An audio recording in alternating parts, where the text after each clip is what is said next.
Hello and welcome to Talking Tudors, a fortnightly podcast about the ever-fascinating Tudor dynasty. My name is Natalie Grueninger and I'll be your host and guide on this journey through 16th century England. Are you ready to step through the veil of time into the dazzling and dangerous world of the Tudor court? Without further ado, it's time to talk Tudors.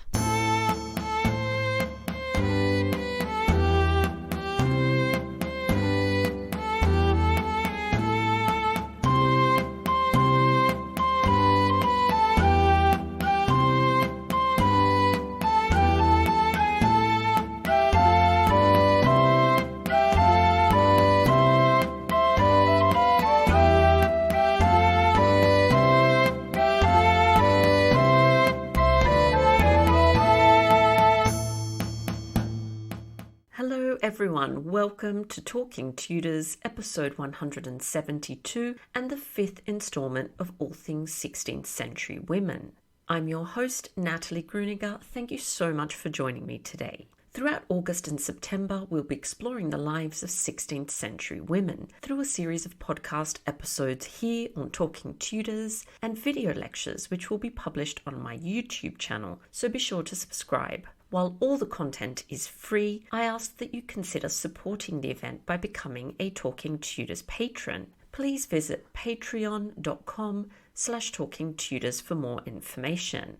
Join the Talking Tudors patron family, and in addition to receiving lots of Tudor-themed goodies, you'll have access to Patron-Only monthly giveaways. August's prize is a copy of Dr. Estelle Perronc's brilliant new book, Blood, Fire and Gold, the story of Elizabeth I and Catherine de' Medici. Thank you so much to Dr. Perronc for sponsoring this wonderful prize.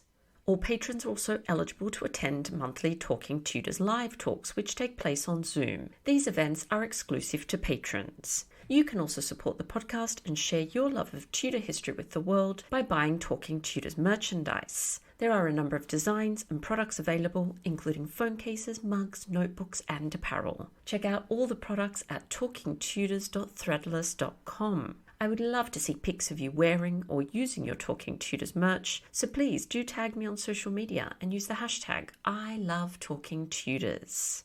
Now, on to today's episode. I'm delighted that joining me on the show to talk about the secret codes of 16th century women is Vanessa Braganza. Vanessa is a public, intellectual and book detective and a PhD candidate in English at Harvard. Her research has been profiled in the New York Times, the Times of London and Smithsonian Magazine. She's currently writing her first book entitled The Secret Seekers, Renaissance Writers and the Birth of Code. Braganza's work rewrites the history we think we know. Through intensive real-world sleuthing, she aims to uncover voices from the past that have gone unheard till today, including those of women.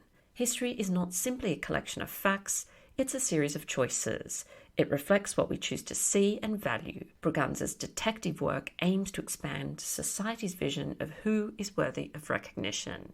Our conversation's coming up straight after this short musical break, courtesy of guitarist Jon Sayles.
Welcome to Talking Tudors and all things 16th century women. How are you, Vanessa?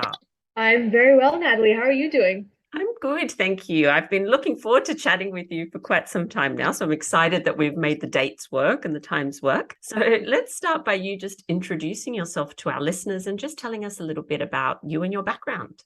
So, my name is Vanessa Braganza. I am a PhD student in Renaissance literature at Harvard, and I'm also a JD student, a law student at Columbia Law School. So you're a very busy woman by the sounds of things. So thank you for making the time. So I think a lot of people may have come across your name with some recent articles that there've been about the work you've done, fascinating work into, 16th century codes and ciphers. So when did you first become interested in this area, this subject? I really sort of stumbled into codes and ciphers in the Tudor and Jacobean periods about 3 years ago when I stumbled over a cipher belonging to a Jacobean woman, funnily enough, Lady Mary Roth, who some may know is the first English woman to publish a work of extended prose fiction and also to publish a secular sonnet sequence. So I was wandering through a book fair and rounded a corner actually on my way to the exit and saw a book behind a glass case with a monogram on it, a monogram cipher, and recognized it from a photo that I'd seen of its only likeness, which is in private collections. I'd seen about 7 years prior. And then just through working my way through the mystery of Roth cipher and what it meant, became aware that this is a huge period for developments in cryptography, really beginning a century and more earlier at the court of Henry VIII. And so I actually ended up fashioning my entire dissertation, which forms the research basis for my first book, around these adventures and the side of history that people don't see or even think to look for that these ciphers reveal. So before we dive into some of the sort of specifics that you've studied, can you tell us a little bit about the development of cryptology during the 16th century? So cryptography really begins to see its renaissance, its expansion at the court of Henry VIII. There are what we call simple ciphers. This is what you would think of as the most basic kind of code, the substitution of one symbol for every letter of the alphabet. That type of cipher begins to be used at the court of Henry VII. It doesn't really kick off in England until Henry VIII, and then you start to get simple ciphers used in sensitive foreign correspondence. There starts to be much more sensitive foreign correspondence after the Protestant Reformation, after Henry breaks with the Catholic Church, and then you start to see factions, Catholic and Protestant, among European countries. So there's an occasion for those kinds of ciphers, political necessity. But you also start to see these ciphers within the royal court that are largely popularized by Hans Holbein, and Catherine of Aragon's cipher, which I'll talk about, is one of these. These are along the lines of what you and I would recognize as monograms, but monograms amped up, not just two initials, but 10, 12, maybe even up to a dozen letters whose meanings are not immediately apparent. Holbein starts to design these in his sketchbook for people at the court of Henry. They start to come into fashion in jewelry, on book bindings, and they're also in a way driven by this atmosphere of danger at the court of Henry VIII. These people are preoccupied with secrets, and small wonder when you have someone like Henry at the helm who's so immensely destructive and so immensely tyrannical on multiple fronts that it creates an occasion for these symbols in which you can keep your secrets to yourself, but also in a way flirt with the idea of revelation and flirt with danger and put them on display. There's a poem by Thomas Wyatt in this period that really captures this sense of danger, and its first line is, "Take heed betime lest you be spied, your loving eyes you cannot hide." So you really get the sense of claustrophobia that becomes the atmosphere and the breeding ground for these ciphers at court. Yeah, that's so fascinating. I spend a lot of time studying the life of Anne Boleyn, and I know that a letter that really struck me that she wrote in early 1535, she in fact says all eyes are on me, and it's this really claustrophobic feeling, and the idea that everyone is watching you constantly, so I can understand how these ciphers actually flourish during this time. That makes a lot of sense. If you go to Hampton Court Palace even today, you have what are called eavesdroppers, literally head and shoulders busts, as it were, a little less than busts, of people carved into the wood in the eaves who are looking down on you. And so you have this alarming experience also of the messages being sent to you that you're always being watched. So it was a very claustrophobic time. And I'd love to hear more about the work that you did on the cipher recently to do with Catherine of Aragon. And maybe if you can tell us a little bit about what insights it offers us into her life and her personality as well. So this is one of many ciphers in the notebook of Hans Holbein. This is a notebook referred to colloquially as the jewelry book. And it's currently in the collections at the British Museum. Book is a little bit generous in its current state. It used to be a notebook, and we know that it was bound at one point. At some point between the 17th and 19th centuries, the drawings were cut out and mounted. So now it's quite sad, actually, especially for someone like me. I'm actually a bindings historian by training. That all of that information in what would have been the bound book is lost. But they're fully available online. These drawings are digitized. You get designs for belt buckles, designs for various kinds of decorations, book bindings, and these ciphers as well. And as I've described them, right, it can be up to 10, 12 letters in a single symbol, just intertwined, overlapping. And so I had decided that my dissertation was going to be on the history of ciphers from Henry's court up until the English Civil War. And so I was aware of Holbein's designs. I started just one day working my way through each of these drawings and said, right, there's got to be a way to systematize these. They're overwhelming symbols. They hit you with all these letters. Well, you got to start by breaking them down. You got to start by listing the letters, the component letters, the ones that must be there, and maybe the ones you think that might be there. So I got stuck on this one because of particular letters that you can't do much with. There's certainly the letter X in there, because at least one of the parts of that letter doesn't overlap with any other letters. So that's my criterion for the letter is a given. And you can only do so many things with X. And then to a lesser extent, C and K, which were both also in this cipher. So I'm sitting here, the way you do with a crossword clue, that it becomes personal, right? You sit with it and you agonize over it. And then at some point you've invested so much time in it that you just can't bring yourself to get off it.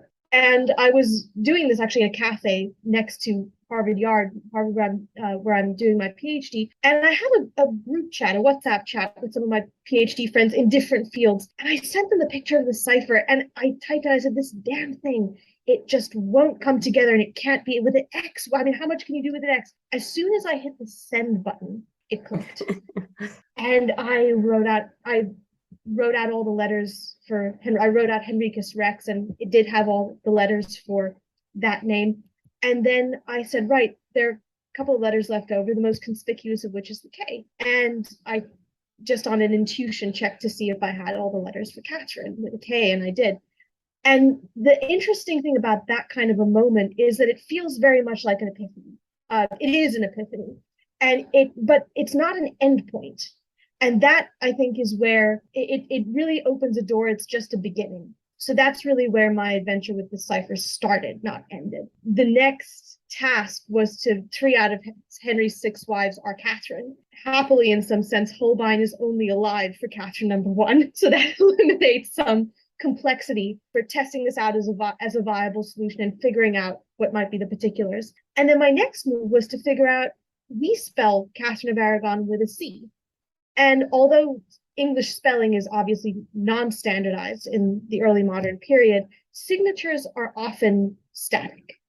And so I started to look up contracts and various letters, various documents, digitally available documents that Catherine had signed after her marriage with Henry VIII, and she invariably signs herself Catherine the Queen, Quene, and Catherine with a K. And so that signature is consistent. So there was another piece of supporting evidence. And then just because this was a design for a pendant, if you look at the sketch, Holbein's sketch, those squares, it's got 10 squares across it in 3 rows, are spaces where jewels are supposed to be mounted. And if you look at the top, it's got a loop where a chain or a ribbon can be run through to hang it around your neck. And so thought, okay, let me just take a second look at the portraits we have of Catherine of Aragon, just on the off chance there might be some monogram jewelry in there. And sure enough, there's an early 16th century portrait of Catherine with it's quite subtle, it's a choker with K-shaped links with pearls in them alternating with Tudor roses. So you have a precedent for Catherine wearing monogrammed K jewelry as well, specifically. So at that point, and then at the same time, I was checking to see whether she even overlapped with Holbein at court, because Holbein's second stint in England as the royal painter begins in 1532, and Catherine gets pushed out of court in 1533. And so they do overlap. And Holbein has this wonderful ability, demonstrated ability to play chameleon.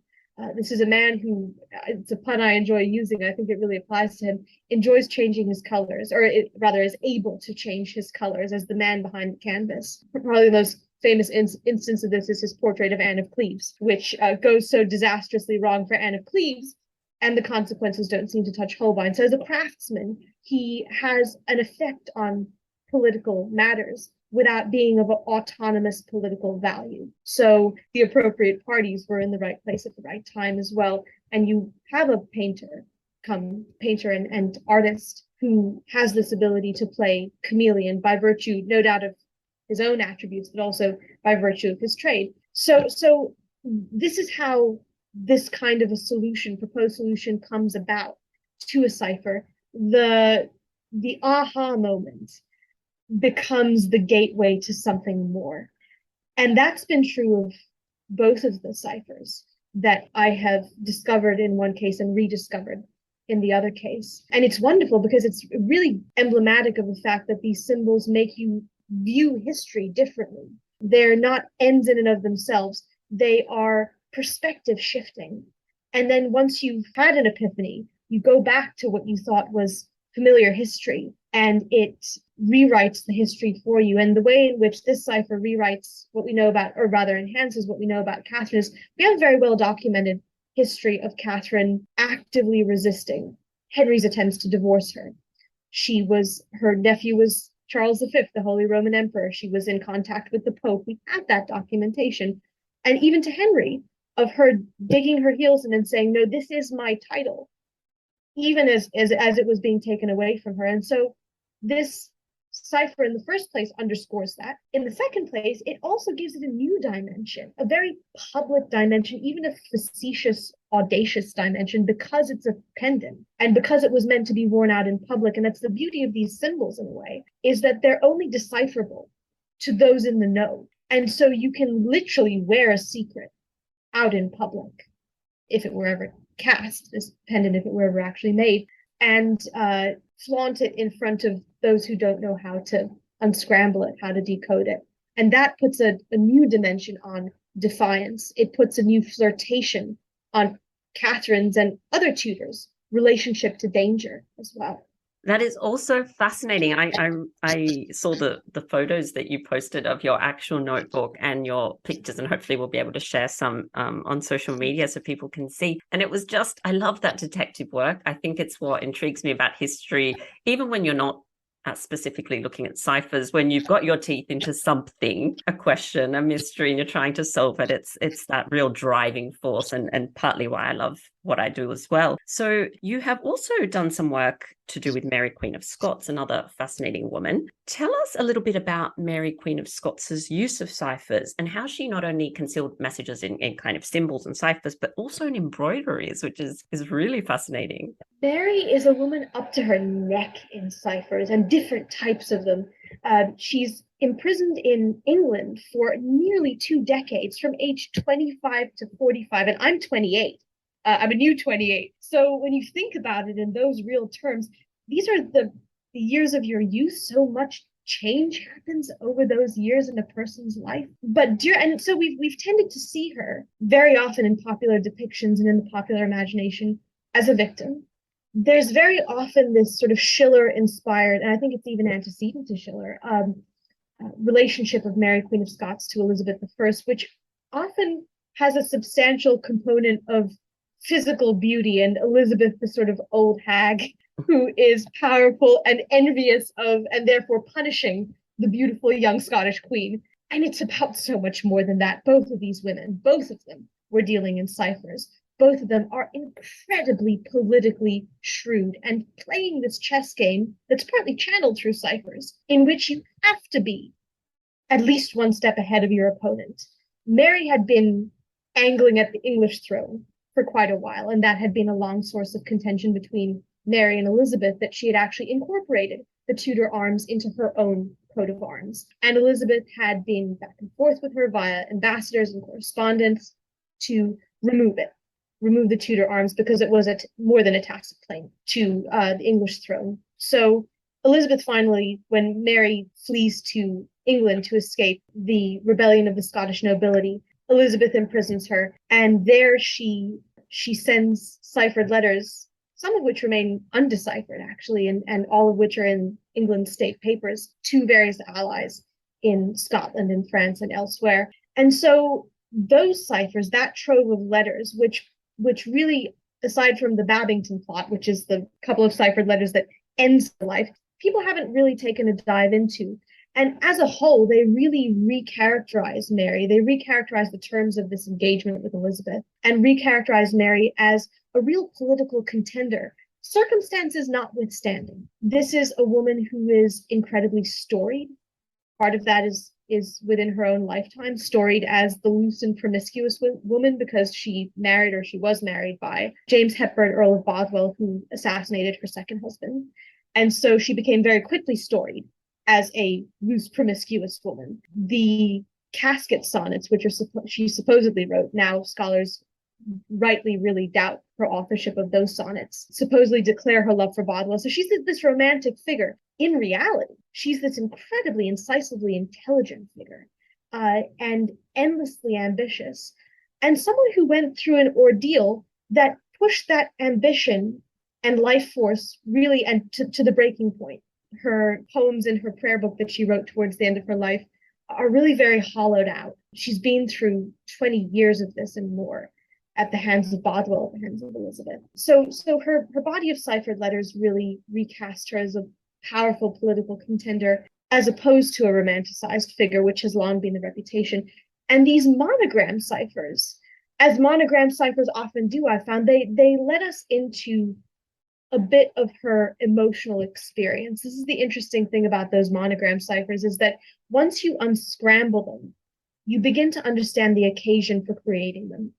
And there's one particular, they're collectively known. She did quite a few embroideries while in prison. Many of them are of animals, and some of them are ciphers. And one of them in particular is very interesting. The letters of the monogram in the center of this embroidery unscramble to the names Elizabeth and Mary. And the Latin motto around the border translates to, the bonds of virtue, very ironic in tone, are tighter than those of blood. And it's actually gesturing to the fact that when Elizabeth initially imprisoned her, Elizabeth was playing very innocent with her. Her letters to Mary during that time, 1567-68, are, oh, you're upset. You're upset about what's happened to you, and justifiably so. You're not thinking straight. I'm not going to take offense at anything you say to me at this point, because you don't recognize that I'm your ally, in fact. So Elizabeth was claiming alliance even as she imprisoned Mary. So Mary is, in this embroidery, treating that very ironically. And it also just how the painstaking nature of these embroideries, right? Mary would have had to sit with these embroideries over an extended period of time. And so in sitting with a piece of needlework for an extended period of time and sitting with one of these ciphers, she was also sitting with the message in her mind for a prolonged period of time. And so there was a lot of anger, understandably and predictably so, that is woven into and encoded in these monogram ciphers. Yeah, I love that, the woven into the actual cipher, the emotional impact that had on Mary. And I think there's a really great one that has, if I remember correctly, it's a ginger cat and a mouse, and she's obviously alluding to the situation going on between them, but it's so clever as well, isn't it? Yes, absolutely. Absolutely. Another use of symbols. And of course, the Tudors are heavy on symbols. Tudor portraiture is full of it. Amazing. And so apart from obviously these very famous women that we've been discussing, what other women are using ciphers at this point? Is this a common practice among the nobility and, aristocratic women? And does it filter down at all? Or is it just mainly nobility using this? That's an excellent question. There are additional women who are not as popularly known as these women who are using ciphers. They do tend to be noble women. And I think part of that is that noble women are in higher proportions literate than non-noble and non-royal women. And I think that part of it also is the occasions, particularly the political occasions that noble and especially royal women have for these ciphers.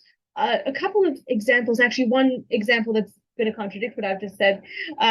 Lady Mary Roth, obviously a noblewoman writing in the 1620s, which is also around the time that she devises her cipher. Now, her cipher decodes to the names of the two characters in her prose romance, the Urania, who stand in for herself and her extramarital lover, William Herbert. So you get a symbol that knits them together.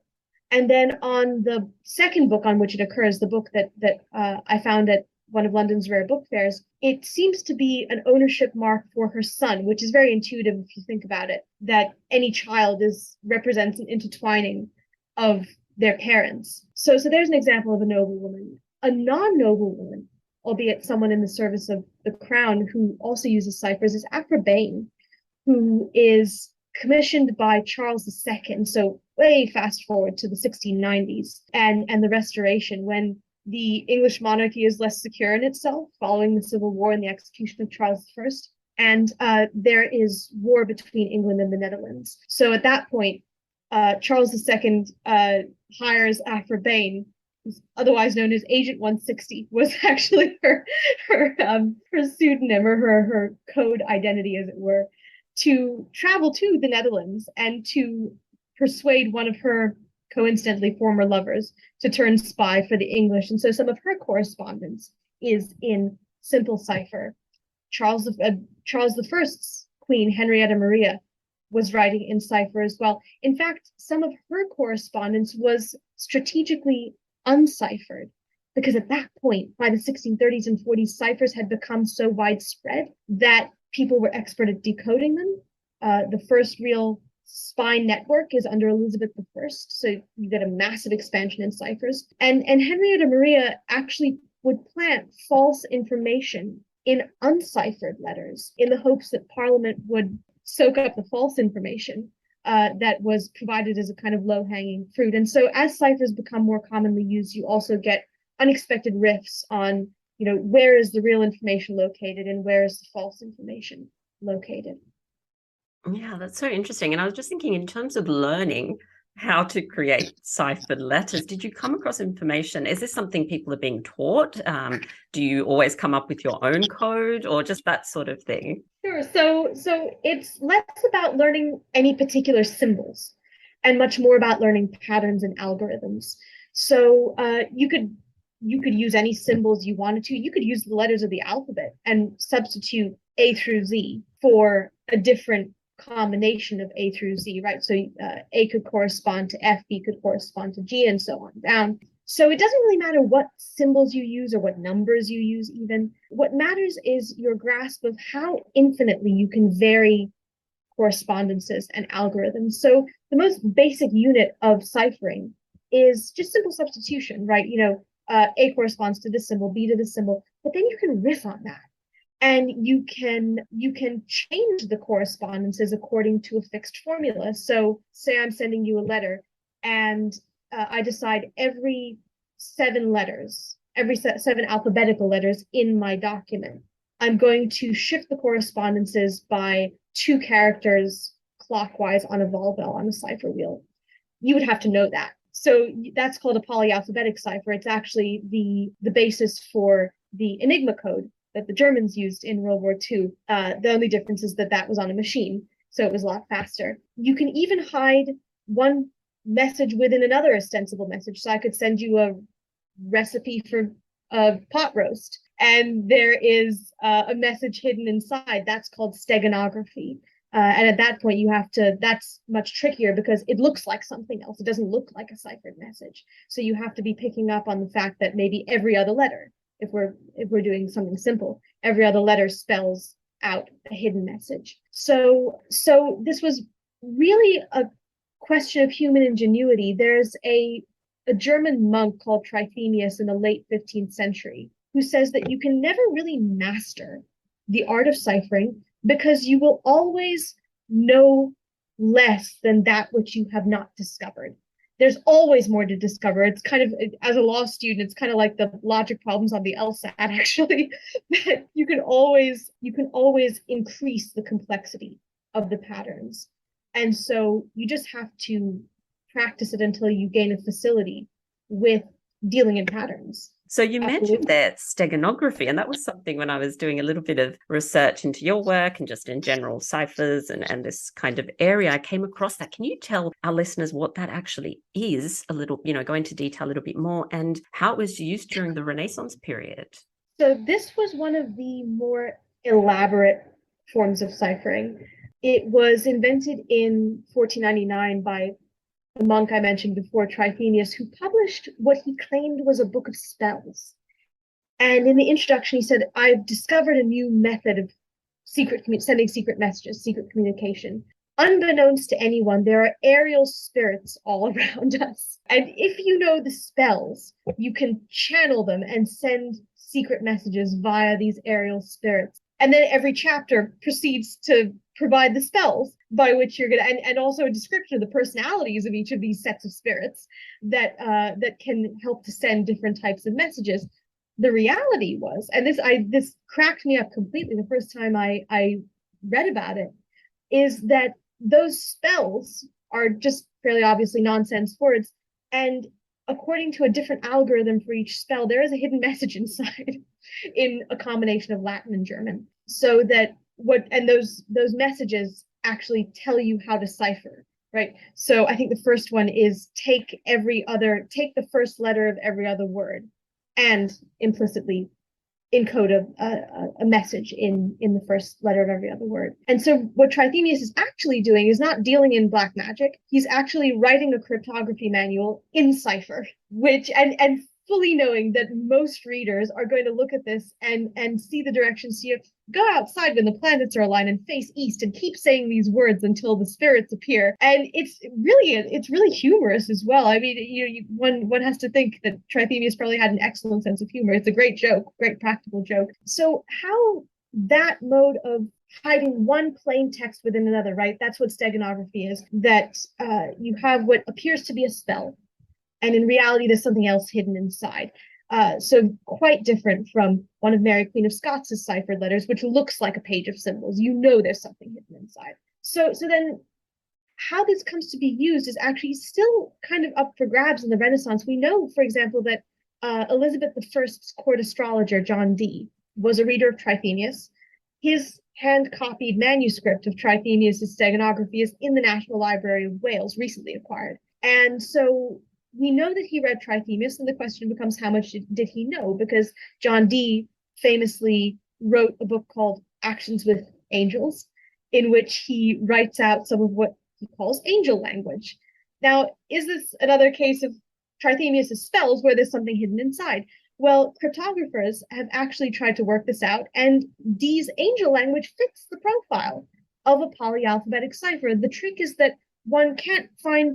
no one has yet found a specific correspondence of the letters that produces a legible message. So then the question becomes, is steganography just the basis for a good joke? Is this a joke cipher that's meant to keep you guessing and keep you trying? And you'll never get a correspondence because it just fits the profile of a polyalphabetic cipher. So the uses of steganography are murkier in the period. And I think with some good reason, substitution ciphers, both simple and polyalphabetic, are the main mode of encrypting sensitive political correspondence in the period. And steganography maybe is a little riskier because the message really is there in plain sight in plain letters. So perhaps a little easier to decode if you're wise to the fact that there is a message in the first place. Absolutely. It's so fascinating.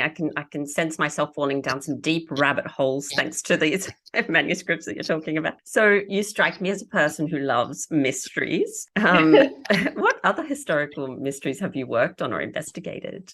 Really, that's it actually up until now. The next thing that I would like to investigate is that Charles I actually has a body of undeciphered letters. So Charles I, when he was imprisoned by Parliament pending his execution, actually burned most of his papers, including the keys to his ciphers. And so this is not something I've yet actually begun to work on, but I can tell you that that's the next thing that I'd like to work on. Is these are substitution ciphers, seeing if one can decipher some of Charles I's letters, and sat with monogram ciphers for a while. I think that's where I'd like to go next. I don't know how you do it alongside your studies. That's amazing. So I recently heard you give a talk. It was online.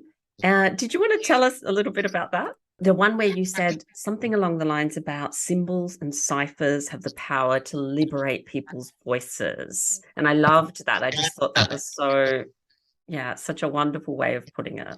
I did a wonderful program called Harvard Horizons, which is sort of Harvard's answer to TED Talks. And 8 of us in different fields give a talk on our research. The wonderful thing about ciphers throughout this period, all 2 centuries of it, is that in an incredibly turbulent and destructive, for various reasons, set of circumstances, you get these symbols that it takes effort and time to unscramble, that sit there in plain sight, daring you to decode them. They don't have any particular religious, iconographic religious dimension, and they have this inscrutability which seems to preserve them from destruction. And so what is wonderful about that is that they seem to survive at a higher rate, particularly I think during the Protestant Reformation, than maybe other documentary forms of evidence. And so if one notices what's hidden in plain sight, if one goes looking for them, and if one is able to decipher them, then they unlock quite a bit of information about the person to whom they belong. And I think Mary Roth is my favorite example of this. The book that I discovered at the book fair with her cipher on it was actually that the book inside was published 2 years after her lover had died. And so just that fact that this is a lover symbol on a book published 2 years after he died unlocks the revelation. She was thinking about him 2 years after he had died. Even if you stop there, it's liberated her way of thinking. It's liberated something of her voice and something of her intention by locking the information up until someone comes along who can decode it. And so this is what I mean by liberating people's voices, by locking them up, that by concealing information, by restricting access to information. Funnily enough, these ciphers serve as kind of time capsules for information until such a time, whether it's in 1500 or 2022, when someone comes along who has the information to unlock what they contain. And in that way, they're protected in a strange way from the destructive forces around them. And more than that, when you do unlock them, they contain a wealth of information that other documentary sources perhaps do not. Even in Roth's case, for example, by their very existence, they can say something, their very existence at a particular moment in time.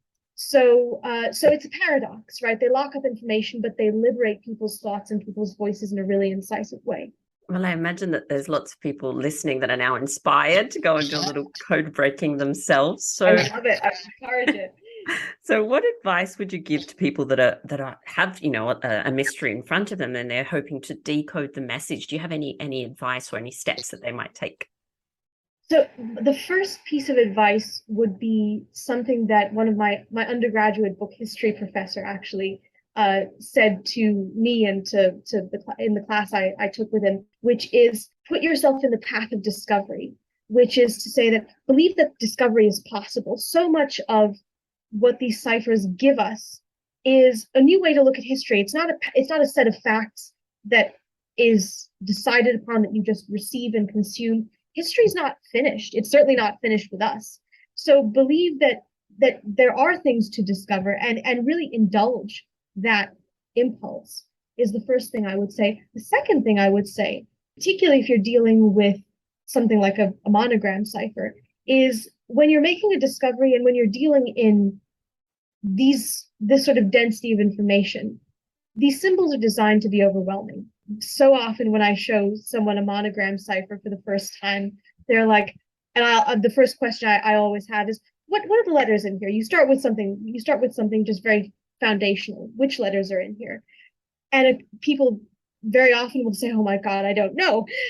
Because there's so many, it's overwhelming. Where do you start? And so my second piece of advice is always find a way to systematize the way that you process information. For me, in the monogram ciphers, this means working left to right and starting with the letters that must be there, the letters that don't overlap completely with other letters. This actually, funnily enough, applies to law as well. You start with a case with all these concepts and all this jargon and precedent and whatever, and you have to start by breaking it down into manageable bites. And then once you have a good handle on what's there, then you're in a position to say, here are all the things it might suggest. So you start by narrowing it down before you can broaden out into all the possibilities. You have to have a very solid handle on the information. So those are the two things that I would say that I really encourage people to approach history, and not just cryptography and not just ciphers, with this really inspired sense of there being something there which people may not have discovered before, and also indulging the sense of history coming alive. It's very real and empirically supportable to enter into someone's frame of mind with the right data, with the right information. So I would say that obviously fiction does that beautifully and brilliantly well and engages large audiences. But even if you're a historian or a budding historian, you can still do that. So I really encourage people to enjoy and engage the feeling of people coming alive, historical figures coming alive. That's why we care about history. It's a huge part of why we care about history. I can imagine that our listeners would love to find out more about you and your work. So where can they go? So they can go to my website, which is vmbraganza.com/wixsite/home2, and I'll actually give you that URL for yes, please blog do. Post. And also my Twitter account. So I'm at Vanessa Braganza. Okay, great. And I'll add those links to our show notes to make it easy for everyone to find you and your work. And I can't wait to follow along the journey as well. And Vanessa, thank you so much for coming on to Talking Tudors and for being part of all things 16th century women. It's been an absolute pleasure chatting with you. Thank you so much for having me. Well, that brings us to the end of this episode of Talking Tudors.